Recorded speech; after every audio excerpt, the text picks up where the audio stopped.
Mes chers frères comoriens, partout où vous êtes sur la planète Terre, dans les airs, même dans la mer et même dans les cimetières, assalamu alaikum wa rahmatullahi ta'ala wa barakatuh. Il est une actualité en laquelle chacun d'entre nous doit prendre sa part de responsabilité. En voici la mienne. La mienne est de dénoncer l'opération Wambushu. Sur l'opération dite Wambushu m'inquiète tout particulièrement. 17 communes de Mayotte ont fait des demandes de destruction d'habitations illégales. Pourquoi une telle opération maintenant? Eh bien, je ne sais pas si on sera encore là ou si on va nous déloger. Nous serons très attentifs à ce qui va se passer lors de cette opération. Mais la mienne est de surtout pointer du doigt sur le véritable problème. Le vrai problème, c'est l'occupation illégale de l'île comorienne de Mayotte. Alors, certains d'entre vous vont dire les Mahorais, les Comoriens de Mayotte ont choisi. Les Français habitant à Mayotte ont choisi. Moi, ce que je vais vous dire, c'est que avant 1975, la capitale des Comores, c'était Mamoudzou. Avant l'indépendance des Comores, la capitale des Comores, c'était Mamoudzou. Et Mamoudzou, c'est Mayotte.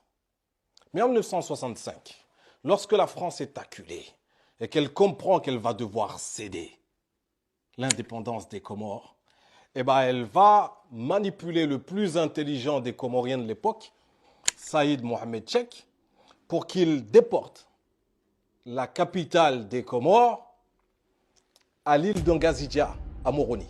Donc Moroni n'est capitale des Comores que depuis 1965. Ce qui veut dire que ce Français-là, le colon, avait anticipé son référendum qui nous donne accès à l'indépendance. Il avait déjà préparé son coup. Pourquoi? C'est parce qu'il ne pouvait pas annexer Mayotte si la capitale des Comores était à Mayotte. Il ne pouvait annexer Mayotte que si sa capitale était dans une autre île. D'où cette manipulation.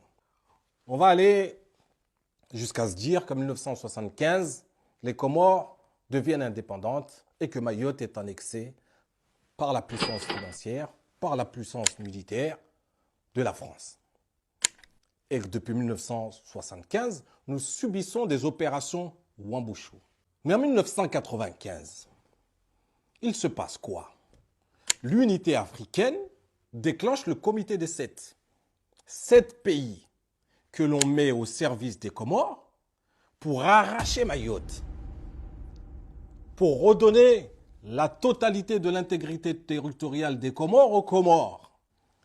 C'est l'unité africaine qui acte cela. Mais aujourd'hui, celui qui préside l'Union africaine, c'est le président Azali, président de l'Union des Comores. Moi, je vais jusqu'à penser qu'il est devenu président de l'Union africaine en ayant vendu la mèche. On n'a pas les moyens d'aller l'arrêter par la force. La seule façon de prouver le contraire, c'est de déclencher le comité des 7. C'est d'utiliser tout le pouvoir qu'il a en tant que chef de l'Union africaine pour qu'il n'y ait plus de sujets, pour qu'on récupère notre île. Je ne vais pas aller plus loin parce que c'est un sujet qui passionne beaucoup d'entre nous, qui passionne beaucoup de Mahorais. Je vais juste m'adresser aux Comoriens de Mayotte, qu'ils se sentent Mahorais ou Comoriens. C'est qu'il y a ces problèmes. C'est que s'il y a ces problèmes, c'est que nous représentons un très grand intérêt dans ce monde. Il y a quelque chose de super bon. Parce que le bonbon ne serait pas bon, la France ne serait pas aussi bonbon. Le bonbon est bon. Nous avons une puissance cachée. Nous avons une richesse cachée. Avec une estimation de près de 5 000 milliards de mètres cubes, le Mozambique pourrait devenir l'un des plus gros exportateurs au monde de gaz naturel liquéfié.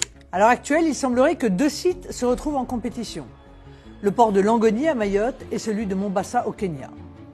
Pour Mayotte, il s'agirait d'une formidable opportunité de développement. Les Mahorais, vous êtes très riches au même titre que les autres îles sœurs. On est puissants. C'est pour ça qu'il y a ces problèmes. Toute la puissance de l'État doit s'exprimer à Mayotte pour que l'île retrouve un climat apaisé. Cela passe bien sûr par une politique de fermeté en matière d'immigration comorienne.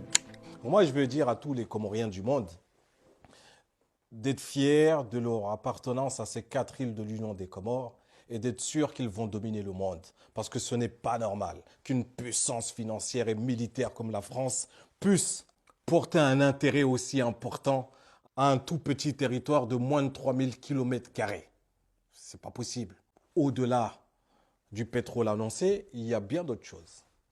Mes chers frères comoriens, je dis non à l'opération Wambushu, mais je dis surtout non à l'occupation Wambushu. Parce que c'est l'occupation le problème. Wakatabaru, Jack Laval. Wanatsa maore, wanyua komoro, kamarangu wa